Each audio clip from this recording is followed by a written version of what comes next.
Hi scholars! Today we are working on modeling. So first I'm going to show you what 3D models look like, and then we're going to get into how we are actually going to draw this. Since we're online, I can't send you materials to create 3D models, unfortunately, so we're just going to make do with what we have. So we are modeling molecules. We have water and salt. And next week we're going to be modeling way, like tons of different types of molecules. But today, for this lesson right now, we're just focusing on water and salt. Now, if you remember, water is created from 2 hydrogen atoms and 1 oxygen atom. So in a model, you have to make sure that you show all the atoms involved in the molecule. So for example, this would be our 3D model of water. As you can see, there is 1 red, that's going to represent my oxygen, and 2 white. In this situation, each little dot is an atom. My red one is my oxygen, and it forms a bond. This little white tube represents a bond. So obviously my oxygen is bonded with my hydrogen. 1 hydrogen, but it is also bonded with another hydrogen, so I need another bond and another hydrogen. This is how I could represent H2O. Now I have a simpler one, which is just salt, which is sodium chloride, which is NaCl. So in that, how many atoms do I have? Just 2, 1 sodium and 1 chlorine atom.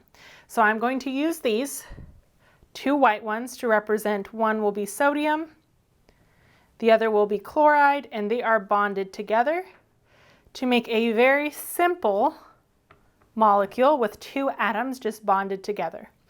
Now, I could use these to create like a lot more crazier or complicated ones. You can see blue ones right here can create 3 bonds. The black ones can create 4 bonds. But for now, we are really just focusing on our water molecules and our salt molecules, which if you think about it, this right here, if we mix it together, would be our mixture from a couple weeks ago when we mixed salt and water together. So if we made a new particle model, it should definitely represent what we now know about our atoms and molecules.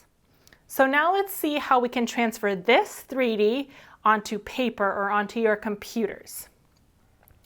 So for water, I want to make sure that I'm showing all atoms and labeling them. It's not enough to just draw circles.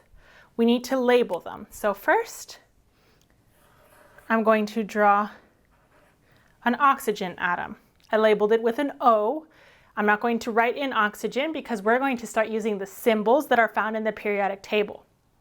Then I need to somehow show that it is bonded.